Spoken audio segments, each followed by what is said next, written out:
নির্বাচন নামে একটা প্রহসন হয়েছে, হয়তো এক ব্যক্তি যে আর এক ব্যক্তি এসেছে, পরিবর্তন তো কিছু হয়নি, চরিত্র তো একই।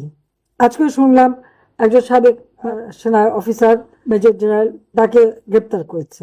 এরকম একের পর এক তারা গ্রেপ্তার করে যাচ্ছে। তাদের অপরাধটা কি? যে আমাদের স্পষ্ট দাবি যে আমাদের সমস্ত বন্দীদের মুক্তি দিতে হবে, সকল মিথ্যা মামলা প্রত্যাহার করতে হবে, এবং আওয়ামী লীগের উপরে বেআইনি নিষেধাজ্ঞা, হাইকোর্টের রায় উপেক্ষা করে এই নিষেধাজ্ঞা কখনো থাকতে পারে না। আওয়ামী লীগকে আওয়ামী লীগের মতো কাজ করতে সুযোগ দিতে হবে। আওয়ামী লীগকে ব্যান করে, আওয়ামী লীগকে ব্যান করার কোনো অধিকার কি ইউনূস সরকারও ছিল না, আর এই তারেক রহমানেরও নাই। কেন? আওয়ামী লীগকে ব্যান চেয়ে হাইকোর্টে একটা রিট করা হয়, সেই রিটটা দেখে কি কি কারণ দেখে হাইকোর্ট বলে দেয় যে এই ব্যাপারে কোনো দলকে নিষিদ্ধ করা যাবে না। হাইকোর্টে এক বলতে গেলে এটা কিন্তু আমাদের এক ধরনের মানে বিচারই করা হলো। তো যখন হাইকোর্ট একটা রায় দিয়ে দিল, বলে দিল, এবং এই রিট গ্রহণ করলো না যে আওয়ামী লীগকে ব্যান করা যাবে না, তাহলে আপনারা একবার চিন্তা করে দেখেন যে ওই ফ্যাসিস্ট ইউনূস ক্ষমতা লোভী, দুর্নীতিবাজ, খুনি, হাজার হাজার আওয়ামী লীগের নেতা কর্মীকে হত্যা করেছে। নাহলে আমাদের 10,000 নেতা কর্মী গুম খুনের শিকার, অনেকের তো কোনো ঠিকানাই পাওয়া যাচ্ছে না, পুড়িয়ে পুড়িয়ে যে হত্যা করেছে তাদের কোনো নাম ঠিকানা নাই। এমনকি 32 নম্বর যখন আগুন দিয়েছে এবং পুড়েছে 32 নম্বর, সেখানে তিনটা লাশ 32 নম্বর রাস্তার উপর পড়েছিল, তাদের কোনো পরিচয় পাওয়া যায়নি। ওই লাইন দিয়ে কতগুলি সবই তারা আগুন দিয়ে পুড়িয়েছে এবং ভেঙেছে। সেই ইউনূসি মানে কিভাবে চক্রান্তটা করে গেছে সেটাই একবার আপনারা চিন্তা করে দেখেন। তার এই ক্ষমতার লোভের আগুনে দেশটা শেষ। দীর্ঘদিন তার ক্ষমতা আসার লোভ ছিল, সেটাকে কার্যকর করতে যেয়ে আজকে একটা দেশকে ধ্বংসের দিকে নিয়ে গেছে। এবং এই ইউনূস যেটা করে গেছে, এখন নির্বাচন নামে একটা প্রহসন, যে নির্বাচন আপনারা দেখেছেন, ভোটার কত? একটা সার্ভে হয়েছিল, তাদের দেখা গেল আওয়ামী লীগ 53% ভোটারদের সমর্থন, বিএনপির 24%, আর জামাতের 11%। এই ইলেকশনে কিন্তু আপনারা খেয়াল করবেন 20 থেকে 22%-এর বেশি ভোট কিন্তু পড়ে নাই।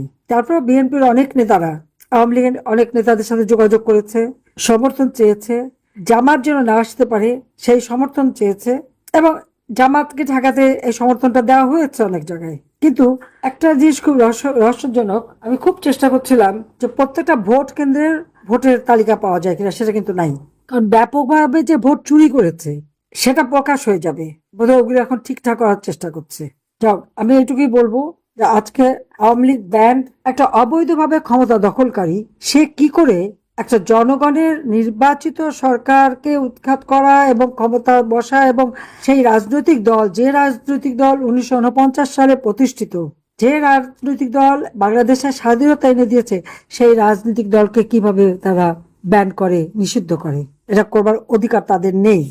অবৈধ সরকারের ওই অবৈধ কথা মানার কোনো দরকারই নেই। আমরা যেভাবে আমাদের নেতা কর্মীদের উপর অকথ্য অত্যাচার, ঘর বাড়ি সব তার মেটিকুলাস ডিজাইনের মাধ্যমে সবকিছু ধ্বংস করে দিয়েছে, অর্থ যেমন জীবনে হত্যা করেছে, তেমনি আবার অর্থনৈতিক ভাবেও সম্পূর্ণভাবে আমাদের দেশের আওয়ামী লীগের নেতা কর্মীদের একেবারে পঙ্গু করে দিয়েছে।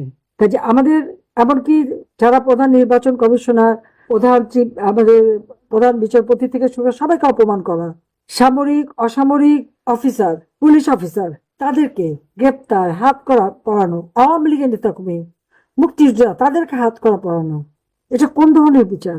তারা কিভাবে কি দিনটাকে এভাবেই যাবে সারা জীবন? এভাবে তো যাবে না, একদিন সময় আসবে, আমি এটা আমার বিশ্বাস আছে, নইলে বেঁচে থাকতাম না। হয়তো আল্লাহর ইচ্ছাই ছিল আমাকে বাঁচাবে, সেই জন্য।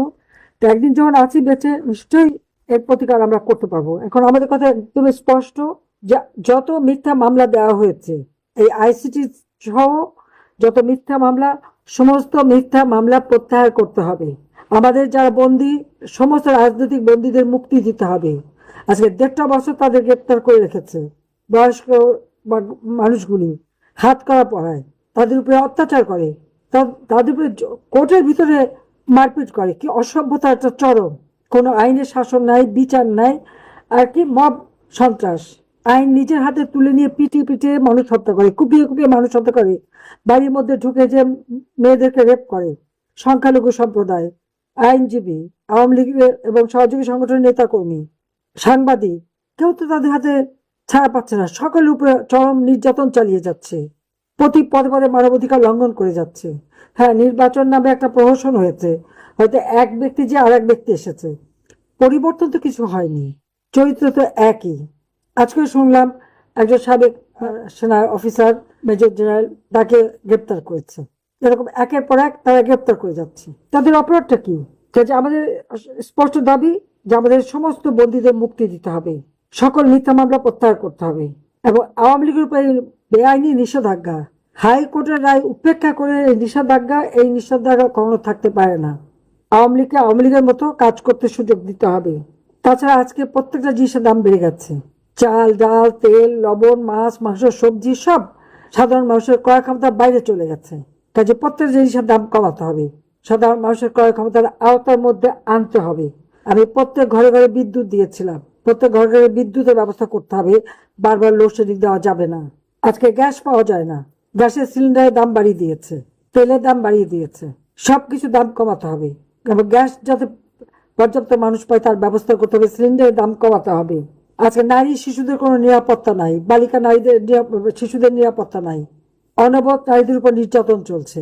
কত মানুষ যে এরকম ভাবে পাশবিক অত্যাচারের শিকার হয়েছে, যে অসভ্যতা এবং নোংরা ভাষা আমরা এদের মুখে শুনি, এই অসভ্য নোংরা ভাষাগুলি কোথা থেকে আসলো সেটাই খুঁজে বের করতে হবে। যে এই সমস্ত নোংরা ভাষা ব্যবহার করা চলবে না, একটা শালীনতা বোধ থাকতে হয়, সেগুলিও নাই। কাজে আমাদের আওয়ামী লীগ যেভাবে আওয়ামী লীগ সংগঠন জনগণের জন্য কাজ করেছে, আওয়ামী লীগ ক্ষমতা থাকতে জনগণের জীবনে নিরাপত্তা ছিল, শান্তি ছিল, দুবেলা খেতে পারতো, সুন্দরভাবে বাঁচতে পারতো। আওয়ামী লীগ আমাদের বিরুদ্ধে কত কথা, এত দুর্নীতি, এত কিছু। কোন দুর্নীতিটা ধরতে পেরেছে? তার তো নাকি মানি লন্ডারিং করছি। কয়টা টাকা ধরা পড়েছে? ধরা তো তারেক জিয়ারও আছে, ইউনূসেরও আছে, এবং এটা আমরা না, আমেরিকার FBI তো তারেক জিয়ার বিরুদ্ধে সাক্ষী দিয়েছে।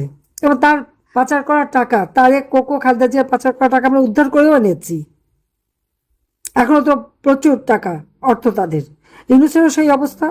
6,000 টাকা বেতনের এক কর্মচারীর হাজার হাজার কোটি টাকা কোথা থেকে আসে? 48টা কোম্পানির মালিক, 5,000 কোটি টাকার ফিক্সড ডিপোজিট শুধু বাংলাদেশে। বিশ্বের বিভিন্ন জায়গায় তার সম্পদের পাহাড়। শিক্ষা প্রতিষ্ঠানে শিক্ষকদের ছাত্রছাত্রী দিয়ে অপমান করা, তাদের গায়ে হাত তোলা, এই ধরনের অসভ্যতা বাংলাদেশে চলছে। তো এই যে সম্প্রদায়টা, এই যে একটা জেনারেশন, এদের ভবিষ্যৎটা কি? এদের না আছে কোনো লেহাজতমিজ, না আছে কোনো শালীনতা, কিছু নাই। এদেরকে কি হিসেবে তৈরি করছে? এরা বাংলাদেশের ভবিষ্যৎ কি করবে? আর ওই যে এনসিপির কতগুলি, আরে একসময় তো তোরা ছাত্রলীগের ছিলি, ছাত্রলীগে ঢুকছিলি, ছাত্রলীগে ঢুকে আবার যত অপকর্ম সবগুলি তো তোরাই করেছিস, করে এখন তারা সাধু সেজে গেছে। ছাত্রলীগকে ব্যান্ড, ছাত্রলীগ এটা করে, ছাত্রলীগ ওটা করেছে, ছাত্রলীগ এটা করেছে, তারাই তো করেছে, তো প্রমাণই আছে, ছবি আছে। সেই মেয়েদের মিছিলে হামলা করা, সে এখন বিরাট নেতা জামাতের। কাজে এরা বদনামগুলি রেখে গেছে আর অপকর্মগুলি করে আমাদেরকে দোষ দিয়ে গেছে। কাজে এই অবস্থা থেকে দেশকে মুক্ত করতে হলে সকলকে ঐক্যবদ্ধ হতে হবে, সোচ্চার হতে কাজ করতে হবে। আজকে এভাবে অত্যাচার নির্যাতন সহ্য করা যাবে না। কাজে সবাইকে আমি ঐক্যবদ্ধ হতে আহ্বান জানাচ্ছি। কাজে আজকে সত্যটাকে তুলে ধরতে হবে। আর এই যে আন্তর্জাতিক চক্রান্ত, আমাদের দেশ বিক্রি, আজকে যদি এখানে আমেরিকান ঘাঁটি থাকতো তো ওখানে তো ড্রোন এসে পড়তো, ওখানে তো হামলা এসে পড়তো, মিসাইল এসে পড়তো, তখন কি হতো? সেটাকে মানুষ চিন্তা করে? একটা দেশ চালাতে গেলে তার ভবিষ্যৎ নিয়েও ভাবতে হয়। আমরা ভবিষ্যৎ নিয়েও ভাবি, আমরা আশু করণীয়, মধ্যমেয়াদী, দীর্ঘমেয়াদী আমরা কাজ করি। যার জন্য আজকে বাংলাদেশে আমরা উন্নয়নশীল দেশে করতে পেরেছিলাম। আজকে যখন আমরা উন্নয়নশীল দেশ হিসেবে উৎসব করব, আজকে আর উন্নয়নশীল দেশ নাই, শেষ, ধ্বংস। 15টা বছর তিল তিল করে যে দেশটাকে উন্নতি করলাম, 15 মাসের মধ্যে সেটা সব হ্রাস করে দিল। সব লুটেরা, লোভীর দল এসে খুনি, গ্রেনেড হামলাকারী, অস্ত্র চোরা কারবারি, মানি লন্ডারিং, এসব কাজ যারা জড়িত তারা এখন ক্ষমতায়। এ দেশের ভবিষ্যৎ কি? কিন্তু বাংলাদেশটাকে বাঁচাতে হবে। লাখো শহীদের রক্তের বিনিময়ে স্বাধীনতা অর্জন করেছি।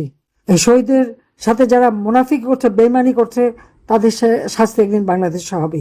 কিন্তু তাদের এই রক্তের মূল্য আমাদের দিতে হবে। জাতির পিতা আমাদের মাঝে নেই, তার আদর্শ বাস্তবায়ন করে তার স্বপ্নের সোনার বাংলা ইনশাল্লাহ আমরা গড়ে তুলব।